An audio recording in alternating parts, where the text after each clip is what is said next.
വന്നേ. എന്നോടാ പറഞ്ഞ് നിൽക്കാൻ. തോന്നിയവർക്കൊക്കെ ഇടിച്ചു കയറാനുള്ള സ്ഥലമല്ല ഇത്. അറിയാം, നല്ലവണ്ണം അറിയാം. എന്നിട്ടാണോ ഞാനിവിടെ കുന്തം വിഴിക്കിയതുപോലെ നിന്നിട്ട് മൈൻഡ് ചെയ്യാതെ കയറിപ്പോയത്? ഓ, മൈൻഡ് ചെയ്തില്ല, അതാണ് കുഴപ്പമല്ലേ? അതിനെന്താ മൈൻഡ് ചെയ്ത് കളയാം. Hello, good morning, how are you, good evening, good bye. Okay. എടോ, തന്നോടാ പറഞ്ഞു അവിടെ നിൽക്കാൻ.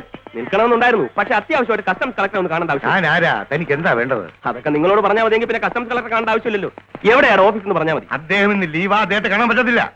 അയാളുടെ തൊട്ട് താഴെ ആരെങ്കിലും കാണുമല്ലോ, ഞാൻ അയാളെ കണ്ടോളാം. കാര്യം എന്താണെന്ന് പറയാതെ ആരെയും കാണാൻ അനുവദിക്കുന്ന പ്രശ്നമേ ഇല്ല. ഓഹോ, അങ്ങനെയാണോ? എന്നാ കാണാൻ പറ്റുമെന്ന് പിന്നെ ബലം പ്രയോഗിക്കണോ? അയ്യോ, സാർ, സാറാണോ ഇവിടുത്തെ ഡ്യൂട്ടി ഓഫീസർ? ഞാൻ സാറിന് വളരെ വാല്യൂബിൾ ആയിട്ടുള്ള ഒരു ഇൻഫർമേഷൻ തരാനാണ് വന്നത്. ഇൻഫർമേഷനോ? അതെ സാർ, വളരെ വിലപ്പെട്ട ഒരു ഇൻഫർമേഷൻ. വാട്ട്?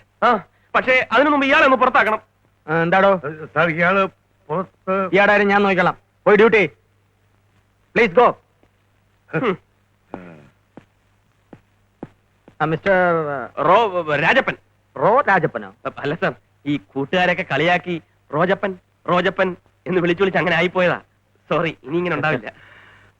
സാർ, 1 കോടി രൂപയുടെ സ്വർണവും അത് കൊണ്ടുവരുന്ന കള്ളക്കടത്തുകാരന്റെ ഏജന്റിനെയും നിമിഷങ്ങൾക്കുള്ളിൽ എനിക്ക് നിങ്ങൾക്ക് കാണിച്ചു തരാൻ കഴിയും. അതിനു മുമ്പ് ഈ ഏർപ്പാടിൽ എനിക്ക് എന്ത് കിട്ടുമെന്നറിയണം. 1 കോടി രൂപയുടെ സ്വർണം പിടിക്കുകയാണെങ്കിൽ നിങ്ങൾക്ക് 20% കിട്ടും. അതായത് 20 ലക്ഷം രൂപ. ആണല്ലോ. എന്നാ സാറിന്റെ ഫുൾ അഡ്രസ്സിങ് തന്നെ. എന്തിനാ? അഥവാ ഇൻഫർമേഷൻ കൊണ്ട് സാറ് മുങ്ങിയാലും എനിക്ക് തപ്പി പിടിക്കാമല്ലോ.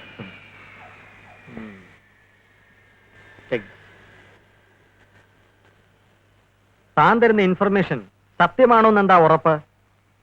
ഓ, ഡൗട്ട് ഉണ്ടല്ലേ? ഞാൻ വേറെ വല്ല ഓഫീസർമാരെ കണ്ടോളാം. ഐ എം സോറി റോജപ്പൻ, എനിക്ക് നിങ്ങളെ വിശ്വാസം ഇല്ലാഞ്ഞിട്ടല്ല. ഇതിനു മുമ്പ് പല ഇൻഫർമേഷൻസും എനിക്ക് കിട്ടിയിട്ടുണ്ട്. അതെല്ലാം എന്നെ പാര വെക്കാനുള്ള കള്ള ഇൻഫർമേഷൻസ് ആയിരുന്നു. എനിക്ക് പ്രൊമോഷന് പകരം ഡിമോഷൻ ആണ് കിട്ടിയത്. അറിയാമോ മിസ്റ്റർ റോജപ്പൻ?